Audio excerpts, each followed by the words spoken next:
Bonjour. Donc maintenant, on va étudier la deuxième partie du cours stratégie de l'entreprise.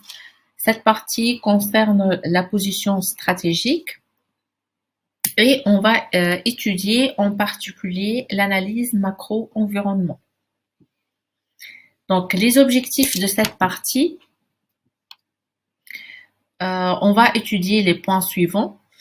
Comment analyser la position d'une organisation dans l'environnement externe, qui est le macro-environnement.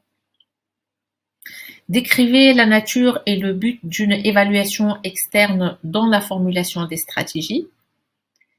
Identifier et discuter de 10 forces externes qui doivent être examinées dans la formulation de stratégies économiques, sociales, culturelles, démographiques, environnementales, politique, gouvernementale, juridique, technologique et concurrentielle. Décrivez les principales sources d'informations utilisées pour localiser les informations externes vitales. Discutez des outils et techniques de prévision. Expliquez comment développer et utiliser une matrice d'évaluation des facteurs externes qu'on appelle EFE. Évaluation, F facteur et E externe. Donc, on va commencer par étudier les différentes couches de l'environnement commercial. Donc, les environnements peuvent être considérés comme une série de couches, comme le résume la figure. Ce cours se concentre sur les macro-environnements des organisations, qui est la couche la plus externe. Le macro-environnement se compose de grands facteurs environnementaux qui ont un impact plus ou moins grand sur de nombreuses organisations, sur les industries et également sur les secteurs. Par exemple, les effets de facteurs macro-environnementaux tels qu'Internet, les taux de croissance économique, le changement climatique et le vieillissement de la population vont bien au-delà d'une seule industrie ou d'un seul secteur, affectant un large éventail d'activités allant du tourisme à l'agriculture. Donc, par rapport à la deuxième couche qui concerne l'industrie ou le secteur, elle constitue la couche suivante. Cette couche est constituée d'organisations produisant les mêmes types de produits ou de services, par exemple l'industrie automobile ou le secteur de la santé. La troisième couche est celle des concurrents et des marchés spécifiques qui entourent immédiatement les organisations. Pour un constructeur automobile, comme Nissan par exemple, cette couche comprendrait des concurrents tels que Ford, Volkswagen. Pour un hôpital, par exemple, les concurrents incluraient d'autres hôpitaux et les marchés seraient des types de patients. Donc, ça concerne l'explication de chaque couche de l'environnement commercial. Donc, ils sont 4. Macro-environnement, industrie ou secteur, les compétiteurs sont les concurrents, le marché et l'organisation. Maintenant, on va étudier le macro-environnement. Donc, le but de l'analyse macro-environnement est de minimiser les menaces et de saisir les opportunités. Les facteurs PESTEL examinent les facteurs macro-environnementaux selon 6 types clés. On a le facteur politique, le facteur économique, le facteur social, facteur technologique, écologique et finir par le facteur juridique. Ces facteurs comprennent à la fois des aspects marchands et des aspects non marchands. Donc, les aspects marchands concernent les clients, les fournisseurs et les concurrents, et les aspects non marchands sont par exemple le gouvernement et les médias. La prévision qui vise à prédire avec divers degrés de précision ou de certitude. La prévision macro-environnementale s'appuie sur l'analyse Pestel. Et l'analyse de scénario diffère de la prévision car elle évite les prédictions sur l'avenir. Donc, il s'agit davantage d'apprendre les différentes possibilités de changement environnemental. On va dire ici que les prévisions, ça concerne un peu le long terme.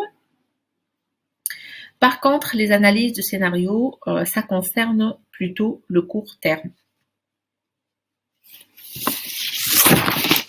Alors, donc, comme on a déjà expliqué, donc ça c'est le cadre Pestel. On trouve les différents facteurs de Pestel, politique, économique, social, technologique, légal, écologique. Donc, Pestel aide à fournir une liste de questions potentiellement importantes influençant la stratégie. Donc, il est important d'évaluer l'impact de chaque facteur sur l'organisation ou sur l'entreprise. Donc, concernant le facteur politique, les facteurs politiques comprennent le rôle de l'État, modification fiscale, réglementation du commerce extérieur et les risques politiques sur les marchés étrangers.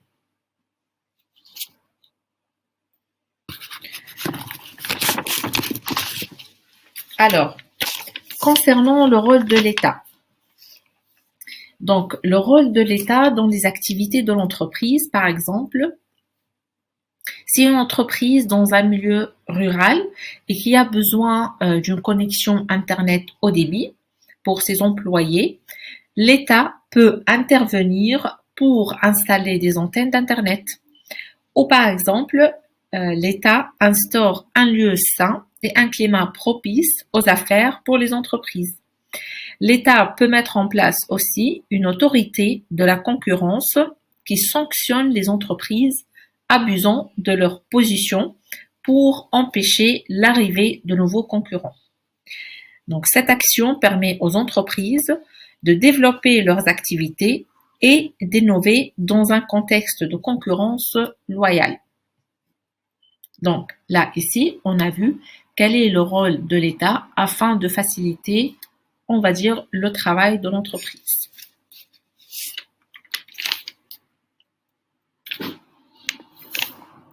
Dans le cadre des facteurs politiques, donc l'élément politique met en évidence le rôle de l'État et d'autres facteurs politiques dans le macro-environnement. Donc l'analyse politique comporte deux étapes importantes. Premièrement, l'identification de l'importance des facteurs politiques. Deuxièmement, effectuer une analyse des risques politiques. Donc ici, on va mettre l'accent sur l'analyse des risques politiques. Donc, elle consiste à analyser les menaces et les opportunités découlant d'un changement politique potentiel. L'analyse des risques politiques comporte deux dimensions clés. La dimension macro-micro et la dimension interne-externe.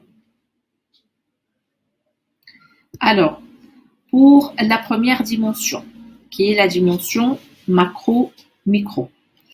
Donc, cette dimension fait référence aux risques associés à des pays entiers.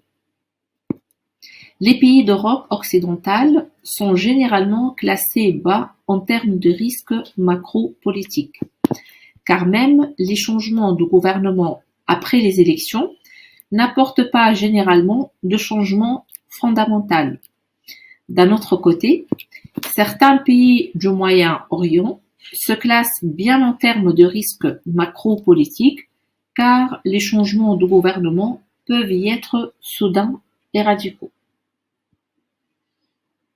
Donc, cependant, Il existe également une micro-dimension importante du risque politique liée aux risques spécifiques des organisations ou des secteurs dans un pays.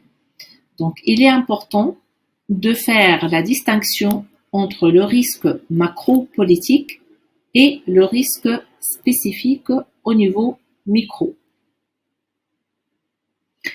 Donc, pour de nombreux consommateurs chinois, par exemple, le ressentiment envers le Japon est fort et les constructeurs automobiles japonais sont de temps en temps visés par des boycotts nationalistes.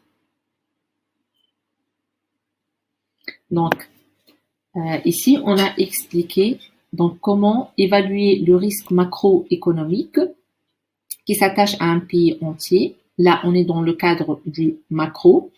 Et le cadre du macro est lié à une organisation spécifique, une organisation bien déterminée, comme par exemple ici le cas des constructeurs automobiles japonais. La deuxième dimension, qui concerne les facteurs externes, donc qui sont liés à l'extérieur d'un pays, mais qui ont un impact interne. Par exemple, une baisse des prix du pétrole due à la politique interne de l'Arabie saoudite est susceptible d'avoir des impacts économiques et politiques négatifs sur d'autres grands pays producteurs de pétrole, tels que la Russie et le Venezuela. D'un autre côté, la baisse des prix du pétrole peut produire des avantages politiques dans les pays importateurs d'énergie, comme l'Inde ou le Japon. Donc, l'analyse des risques politiques externes implique une analyse minutieuse des liens économiques, politiques et, entre autres, les pays du monde entier. Donc ça concerne les facteurs politiques. Donc, il faut prendre en compte et il faut analyser et étudier les deux dimensions, la dimension macro-micro et la dimension interne-externe. Passons maintenant au deuxième facteur qui représente les facteurs économiques. Donc, ces facteurs comprennent taux d'intérêt, revenus personnels disponibles, taux d'échange, taux de chômage, taux de croissance différentielle dans le monde. Donc, ici, donc, le macro-environnement est également influencé par des facteurs macroéconomiques. Donc, il est important pour une organisation de comprendre comment ces marchés sont influencés par la prospérité de l'économie dans son ensemble. Les gestionnaires, par exemple, devraient avoir une idée de la façon dont l'évolution des taux de change peut avoir un effet sur la viabilité des marchés d'exportation et la vulnérabilité aux importations.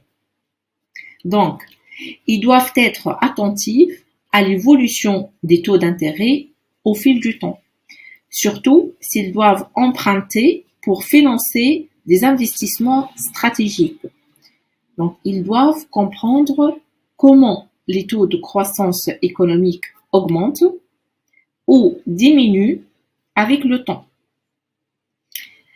Bien évidemment, donc, il existe ou on peut trouver de nombreuses sources publiques de prévision économique qui peuvent aider à prédire l'évolution des principaux indicateurs économiques.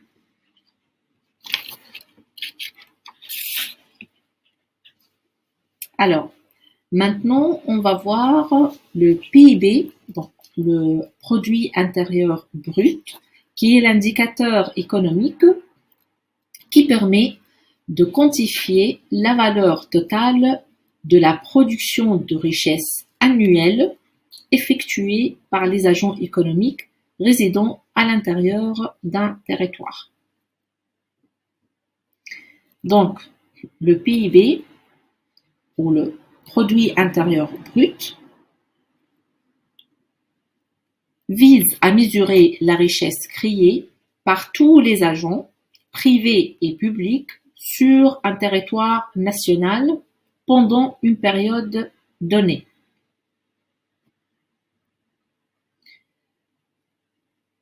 Donc, le PIB par habitant consiste en le PIB d'un pays divisé par son nombre d'habitants. Donc, pour mesurer aussi la richesse d'un pays, on va calculer plutôt la croissance économique. Donc, la croissance économique mesure la croissance du PIB réel par habitant au fil du temps.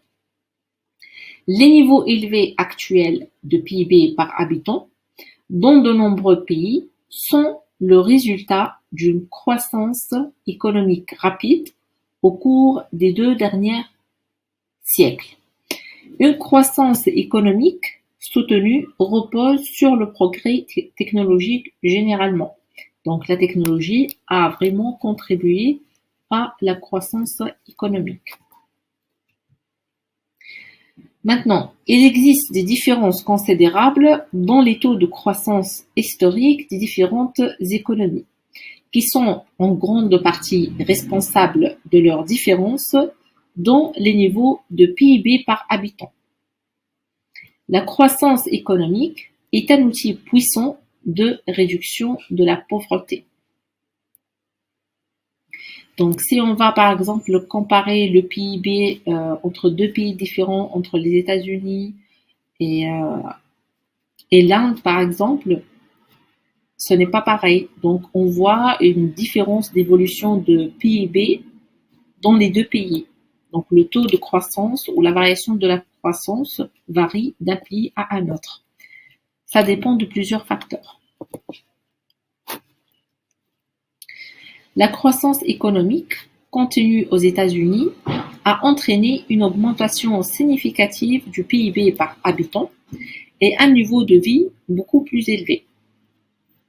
Par exemple, en 1820, le PIB par habitant est égal à 2806 $.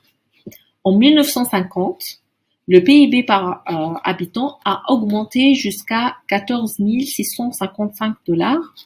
Et en 2012, le PIB par habitant est à 50 752 $. Donc, on peut remarquer la croissance économique des États-Unis entre l'année 1820 et l'année 2012. Donc, c'est une augmentation qui est très élevée. Ça peut être à l'origine de plusieurs choses, développement économique, développement de secteur de l'éducation. Aussi, ça peut entrer, diminution de taux de chômage. Donc, ça permet aussi d'augmenter la croissance économique et d'avoir un PIB élevé. Maintenant, comment on peut calculer le taux de croissance? Donc, il y a le changement d'une quantité entre deux dates par rapport à la date de début.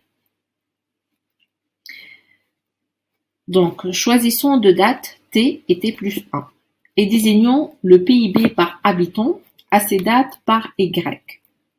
Et on va calculer maintenant le taux de croissance. Donc, on va faire YT plus 1. Par exemple, Y, on va voir par la suite un exemple, Y 2020 moins Y de 2019 sur Y 2019 pour calculer croissance de l'année 2020-2019. Exemple de calcul des taux de croissance, PIB américain par habitant en dollars constants de 2009. On remarque en 2006, PIB il est de 48 089 $. En 2007, il est à 51 374 $. En 2008, il est à 48 699 $. En 2009, il est 46 $930 et 2010, il est à 47 720 $. Donc, on va calculer taux de croissance de l'année 2006-2007, de l'année 2007-2008 et de l'année 2009-2010.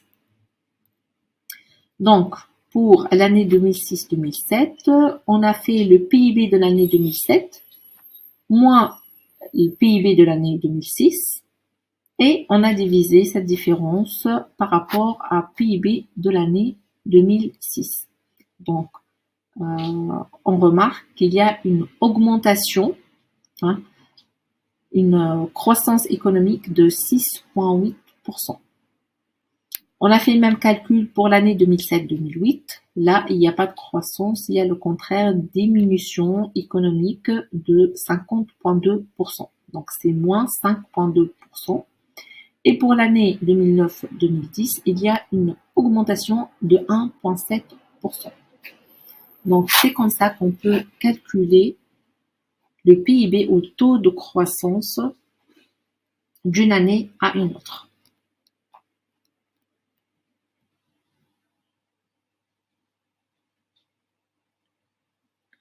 Donc, comme le montre la diapositive précédente, le taux de croissance annuel de PIB par habitant peut être positif, donc pendant les expansions économiques, ou négatif pendant les contractions économiques ou les récessions. Le taux de croissance annuel moyen de PIB par habitant dans l'économie américaine entre 1950 et 2012 est de 2,03%. Passons maintenant au troisième facteur qui est le facteur social. Il existe un certain nombre d'aspects clés de l'environnement social qui peuvent façonner l'offre et la demande. Donc, il y a le facteur de démographie, répartition de la richesse, la géographie et la culture. Donc, il existe un certain nombre d'aspects clés de l'environnement social qui peuvent façonner l'offre et la demande. Donc, ceux-ci peuvent être analysés sous les 4 rubriques suivantes. Pour le facteur de la démographie, donc par exemple le vieillissement de la population, dont de nombreuses sociétés occidentales créent des opportunités et des menaces pour les secteurs privés et publics. Donc, il y a une demande croissante de services pour les personnes âgées, par exemple. En termes de la répartition de la richesse et de la géographie, donc les changements dans la répartition de la richesse influencent la taille relative des marchés. Ainsi, la concentration de la richesse entre les mains des élites au cours des 20 dernières années a contraint certaines catégories de consommation de la classe moyenne, tout en élargissant les marchés de certains produits de luxe. Concernant la culture, donc le changement des attitudes culturelles peut également concentrer dans des endroits particuliers. Au Royaume-Uni, par exemple, la croissance économique a été beaucoup plus rapide au cours des dernières décennies dans la région de Londres que dans le reste du pays. De même, les industries forment souvent des grappes dans des endroits particuliers. Il y a donc de fortes concentrations de scientifiques et d'ingénieurs, par exemple, dans certaines régions ou villes. Ainsi, la montée des natifs du numérique, c'est-à-dire les générations nées après les années 80, et donc dès l'enfance émergées dans les technologies numériques, modifie les attentes en matière de médias, de consommation et d'éducation. Donc on remarque ici qu'il y a un changement des attitudes culturelles.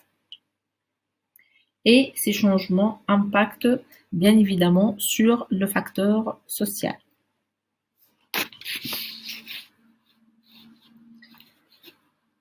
Maintenant, on va étudier sociogrammes. Donc, les sociogrammes sont des cartes de connexion sociale ou économique potentiellement importantes au sein d'un champ organisationnel. Donc, les cartes peuvent aider à évaluer l'efficacité des réseaux et à identifier qui est le plus puissant et le plus innovant. La puissance et l'innovation augmentent soit avec la densité du réseau, donc c'est-à-dire le nombre d'interconnexions entre les membres. La densité fait référence au nombre d'interconnexions entre les membres de la carte du réseau. L'efficacité est accrue par la densité, car plus il y a d'interconnexions entre les différents membres, meilleur est le partage de nouvelles idées entre les membres du réseau.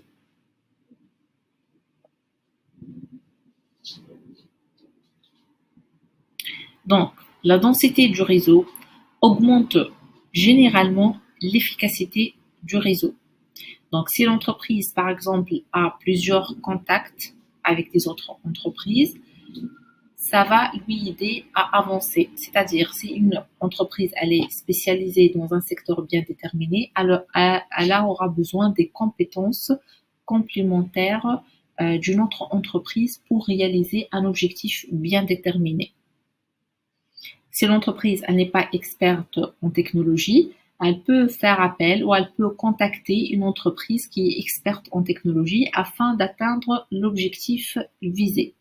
Donc, plus que il y aura d'interconnexion ou de liens entre les organisations et les entreprises, plus il y aura de l'efficacité. Donc, la densité fait référence au nombre d'interconnexions entre les membres de la carte du réseau. L'efficacité est accrue par la densité, car plus il y a d'interconnexions, meilleur est le partage de nouvelles idées entre les membres du réseau. Il est plus facile de mobiliser l'ensemble du réseau pour soutenir de nouvelles initiatives. Donc, on peut voir par la suite une figure ou un schéma qui explique ça.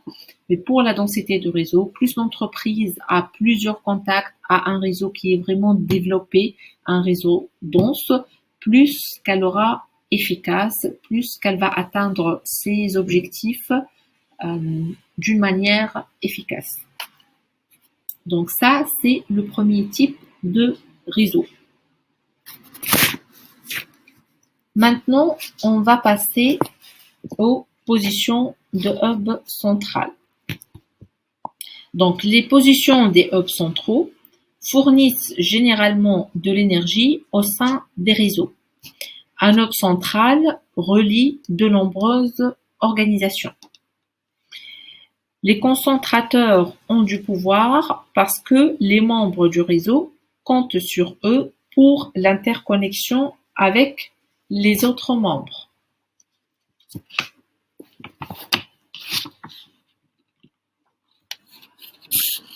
Donc, les hubs sont également potentiellement innovants car ils peuvent collecter des idées de l'ensemble du réseau et ils entendent parler de ce qui se passe dans une partie du réseau avant la plupart des autres parties. Donc ici, la position de hub central, lorsqu'une entreprise ou une organisation interagit avec de nombreux autres membres. Maintenant, troisième type de réseau, ce sont les postes de courtier. Donc les postes de courtier relient des groupes d'organisations par ailleurs séparés. Donc ils sont souvent associés à l'innovation.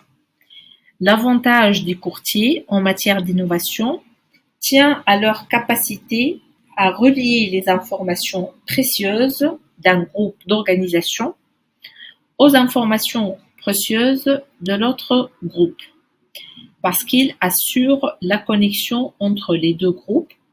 Ils sont capables d'exploiter cette combinaison d'informations avant tout le monde. Si une entreprise X, donc elle a un réseau bien déterminé, il y a une entreprise Y aussi qui a un réseau bien déterminé.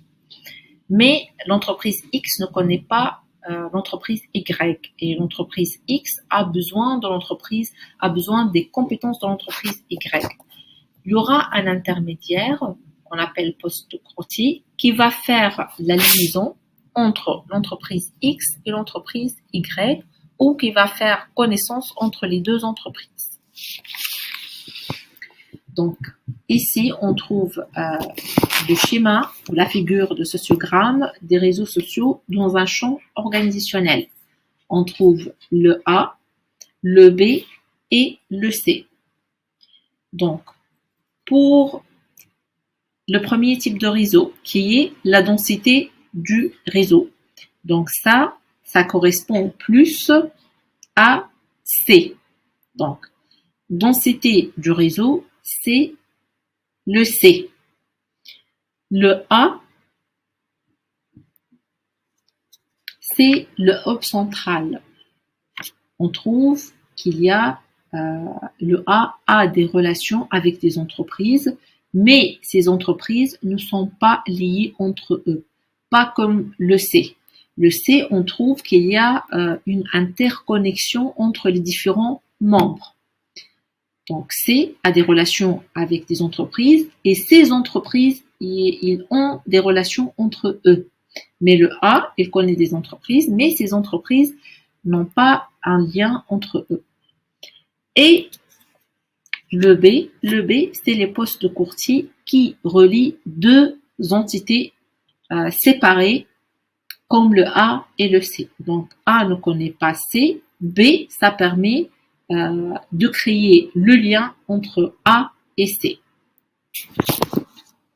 J'espère qu'avec ce schéma, sociogramme sont plus clairs pour vous.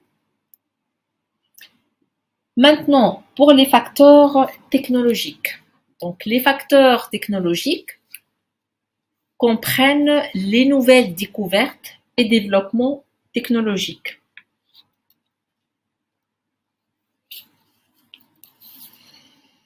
Les exemples incluent les développements sur Internet, nanotechnologie ou l'essor de nouveaux matériaux composites.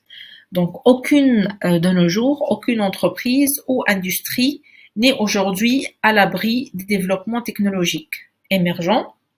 Donc, dans les industries de haute technologie, l'identification et l'évaluation des principales opportunités et menaces technologiques peuvent être la partie la plus importante de l'audit de gestion stratégique externe.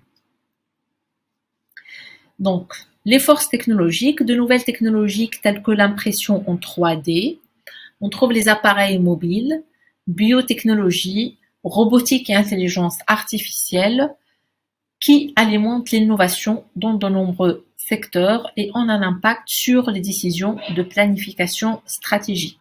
Donc, chaque entreprise, elle doit prendre en compte cette nouveauté technologique afin de l'intégrer dans sa stratégie. Donc, de nombreuses entreprises ont maintenant un chef de l'information et un chef de la technologie qui travaillent ensemble pour s'assurer que les informations nécessaires à la formulation, à la mise en œuvre et à l'évaluation des stratégies sont disponibles où et quand elles sont nécessaires. Donc, vu l'importance de ce facteur, les entreprises maintenant embauchent des spécialistes en technologie et qu'on appelle un chef de l'information ou un chef de la technologie. Donc, cette personne permet de s'assurer que les informations nécessaires à propos de la technologie sont déjà dans la stratégie de l'entreprise. Donc, concernant les résultats des progrès technologiques, les principales opportunités et menaces à prendre en compte lors de la formulation des stratégies. Donc, la technologie peut affecter les produits, les services, les marchés, les fournisseurs, les distributeurs les concurrents, les clients, les processus de fabrication, les pratiques marketing et la position concurrentielle des organisations. Donc l'entreprise peut affecter un produit, c'est un produit qui est lié à la high-tech par exemple. Évidemment, il doit s'adapter à la nouveauté technologique. En termes des services, on peut aussi intégrer la technologie pour améliorer la service. Il y aura des services digitaux par exemple. Sur les marchés, les fournisseurs, surtout toutes les parties prenantes, même sur les pratiques marketing, il faut opter aussi pour des stratégies digitales, peut créer de nouveaux marchés, aboutir à des produits nouveaux et améliorés, donc et rendre les produits et services existants obsolètes. Donc avec le progrès technologique, évidemment, on peut avoir des nouveaux marchés et des nouveaux produits, évidemment, suite à cette innovation technologique ou suite à cette nouvelle technologie. Des produits aussi peuvent être améliorés suite à cette technologie. C'est pourquoi on peut trouver qu'il y aura des nouvelles versions de chaque produit, que ce soit par exemple dans les télés, dans les téléphones portables, dans les ordinateurs, dans tous ces produits-là, même dans les cafetières, dans tout, on trouve à chaque fois les produits sont de plus en plus améliorés et elle intègre des nouvelles technologies afin d'avoir des produits améliorés. Donc, et rendre les produits et services existants obsolètes. Oui, malheureusement, les anciennes, par exemple, les versions de la télévision, elles sont maintenant obsolètes suite à la nouvelle génération des télés. Donc, même sur le marché, on trouve seulement la nouvelle technologie en termes des télévisions ou en termes aussi de téléphones portables, par exemple. Progrès technologique peut réduire ou éliminer les barrières de coûts entre les entreprises. Il peut créer des cycles de production plus courts. Il peut créer des pénuries de compétences techniques et entraîner des changements dans la valeur et les attentes des employés, des gestionnaires et des clients. Bien évidemment, donc les produits ils peuvent donc avoir un cycle de production plus court parce qu'il y a toujours de nouveautés technologiques, donc ce qui rend le produit ancien n'est plus utile, d'accord, par rapport au nouveau produit, par rapport à la nouveauté. Créer aussi des pénuries de compétences techniques et humaines aussi parce que avec la nouvelle technologie, donc la technologie, elle est, on va dire, elle surmonte la capacité humaine. Par exemple, robotisme, les robots, intelligence artificielle, tout ça, ça crée des pénuries, des compétences techniques et humaines et entraîne des changements dans des valeurs et les attentes des employés. Malheureusement aussi, il y a tendance que la technologie, robotisme et tout, et l'intelligence artificielle a remplacé même le travail des êtres humains. Le progrès technologique aussi peut créer de nouveaux avantages concurrentiels plus puissants que les avantages existants. Ça aussi, c'est l'avantage. Donc, le progrès technologique, on peut trouver des avantages et des inconvénients. Donc, des avantages par rapport au progrès, par rapport à la nouveauté, par rapport à l'amélioration des produits, mais aussi il y a des inconvénients par rapport à l'être humain, par rapport aux employés. Par rapport à certains produits qui sont devenus obsolètes, qui ne sont plus sur le marché maintenant, qui sont soit remplacés, d'accord, soit des produits améliorés. Maintenant, le facteur écologique. Donc, concernant le facteur écologique, il s'agit de problèmes verts ou environnementaux, tels que la pollution, les déchets et le changement climatique. Des exemples sont les réglementations de protection de l'environnement, les problèmes énergétiques, le réchauffement climatique, l'élimination et le recyclage des déchets. Donc le facteur écologique maintenant, il est vraiment en tendance. Les gens sont de plus en plus soucieux à l'environnement et à la protection de l'environnement, suite évidemment à ce réchauffement climatique. Donc, l'être humain, il n'a pas une autre option, il n'a pas que de protéger son environnement de réduire la pollution au maximum et d'encourager la consommation des produits verts et aussi adopter l'approche de l'élimination et surtout le recyclage des déchets. Donc, 3 types de défis écologiques que les organisations peuvent devoir relever. Il y a l'obligation de pollution directe, donc il s'agit de minimiser la production de polluants, nettoyage et élimination des déchets. Il y a gestion des produits, gérer les problèmes écologiques tout au long de la chaîne de valeur de l'organisation et tout au long du cycle de vie des produits de l'entreprise. Le 3e défi concerne le développement durable. Donc, si le produit ou le service peut être produit indéfiniment dans le futur.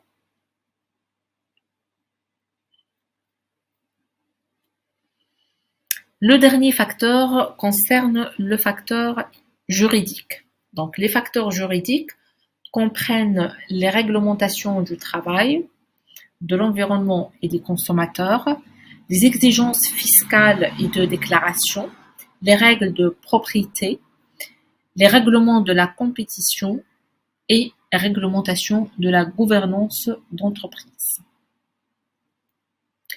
L'analyse Pestel doit prendre en compte non seulement les lois et réglementations formelles, mais également les normes plus informelles. Par exemple, donc, des règles informelles sont des modèles de comportement attendus ou normal qui est difficile d'ignorer. Par exemple, le respect approprié de l'environnement écologique. Donc, l'entreprise doit prendre en compte ces changements, soit d'une manière formelle, soit d'une manière informelle. Donc, puisque la majorité des consommateurs, ça devient plus naturel que les gens font attention, respectent plus l'environnement.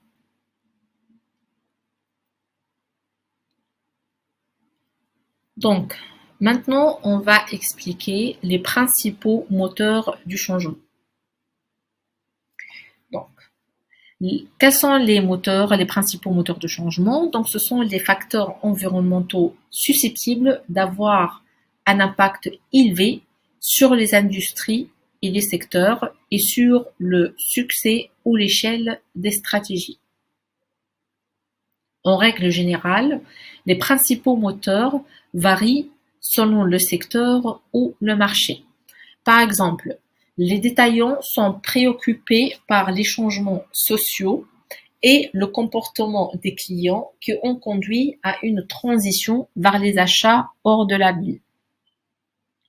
Maintenant, il y a beaucoup de gens qui préfèrent faire les courses dans les hypermarchés et supermarchés qui se trouvent donc en dehors de la ville, en dehors du centre-ville.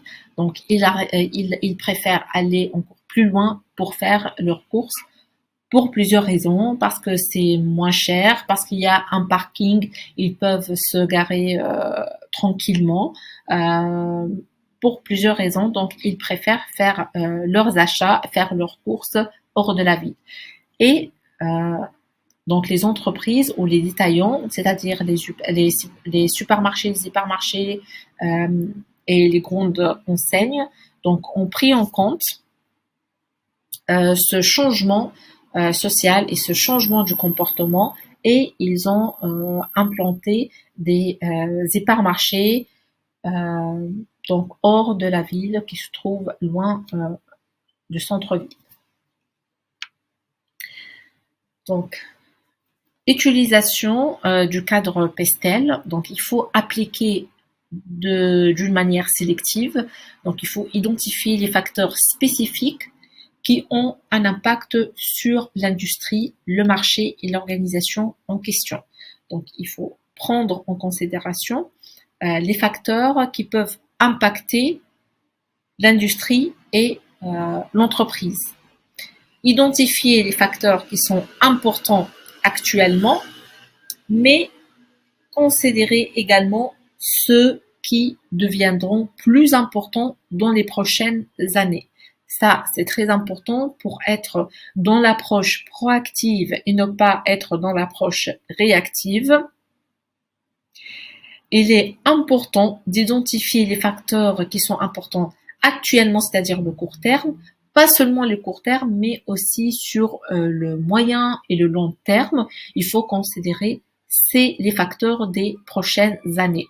C'est par exemple, il y aura des nouveautés technologiques dans 5 ans, dans 10 ans, il faut prendre ça en compte dans l'analyse PESTEL afin d'être dans l'approche proactive et afin d'intégrer ça dans les buts et les objectifs de l'entreprise à long terme. Utiliser les données pour soutenir les points et analyser les tendances en utilisant des informations à jour. Donc, il faut toujours mettre à jour notre information, notre analyse, notre diagnostic. Identifier les opportunités et les menaces, c'est le point principal de l'exercice. Donc, quel est le but en fait de l'analyse PESTEL? Le but de l'analyse PESTEL est d'identifier les opportunités et les menaces qui se trouvent sur le marché ou qui se trouvent dans l'environnement. Donc, pour chaque facteur, par exemple, le facteur économique, il faut identifier les opportunités et les menaces qui se trouvent dans ce facteur-là. Dans le facteur social, c'est la même chose. Par exemple, le vieillissement de la population. Donc, si c'est une menace pour l'entreprise, car elle fait des produits seulement pour les jeunes, donc il faut prendre en compte cette menace. Pourquoi pas, elle peut créer des produits dédiés aux personnes âgées, faire un autre segment, faire un autre objectif ou faire une diversification de produits et aussi opter pour le marché des personnes âgées. Et toujours il faut faire le même travail pour chaque facteur. Le facteur technologique, économique, social, juridique, écologique, tout. Donc, pour chaque facteur, il faut identifier les opportunités et les menaces par rapport à l'entreprise. Ou c'est le contraire, si l'entreprise, par exemple, elle produit des personnes spécialisées pour les personnes âgées, donc il faut saisir ces opportunités et pourquoi pas aussi diversifier ou faire plus de services, faire plus de produits pour ces personnes âgées et pour élargir son segment. Donc, il y a aussi un exercice qui concerne les entreprises FANG, donc ce sont les entreprises Facebook, Google, Amazon, aussi il permet une étude cas. Peut-être que je vais vous envoyer les études cas et après je vais vous envoyer aussi la correction. Ça vous permet de faire une analyse PESTEL avec des entreprises qui sont très familières par rapport à vous, comme Google, Facebook, Amazon, Netflix aussi, etc. Donc ça, on va dire, ce sont les opportunités et menaces par rapport à ces 4 entreprises. D'accord? Ils sont dans le texte. Je vais aussi vous enverrer les textes pour ces 4 entreprises afin d'identifier les opportunités et les menaces pour chaque entreprise. Donc, après la lecture du cas, vous allez répondre à ces 2 questions. La question 1, donc en prenant l'une des entreprises, soit Facebook, soit Google, soit Netflix, soit Amazon. Donc, quelle est selon vous sa plus grande menace macro-environnementale et quelle est sa plus grande opportunité macro-environnementale? Donc, ici, vous pouvez faire même des recherches sur Internet pour identifier quelle est la menace la plus importante pour chaque entreprise, ou vous pouvez choisir l'une de ces 4 entreprises et identifier la menace, la grande menace et la grande opportunité macro-environnementale pour cette entreprise. La deuxième question, les opportunités et les menaces sont-elles changées depuis 2018? Est-ce qu'il y a un changement des opportunités et de menaces au fil du temps? Hein. Comment mettriez-vous à jour cette analyse? Donc, on a vu qu'il faut toujours mettre à jour notre analyse parce qu'il y aura des changements, il y aura des nouveautés. Donc, il faut mettre ces informations, il faut prendre en compte ces informations dans notre analyse.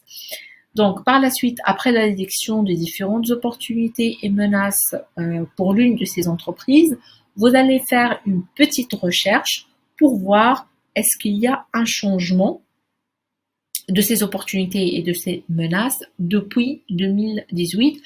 Et si oui, s'il y a des changements, comment vous allez faire pour intégrer cette nouveauté dans votre analyse.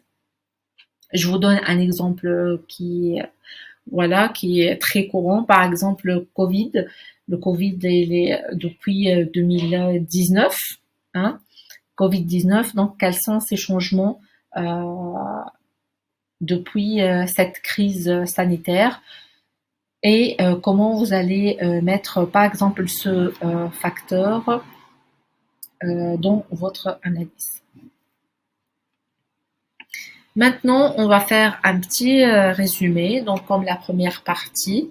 Concernant cette deuxième partie, donc les influences environnementales peuvent être considérées comme des couches autour d'une organisation. La couche externe constituant le macro-environnement, la couche intermédiaire constituant l'industrie ou le secteur, et la couche interne des segments de marché. Le macro-environnement peut être analysé en termes de facteurs PESTEL, politiques, économiques, sociaux, technologiques, écologiques et juridiques.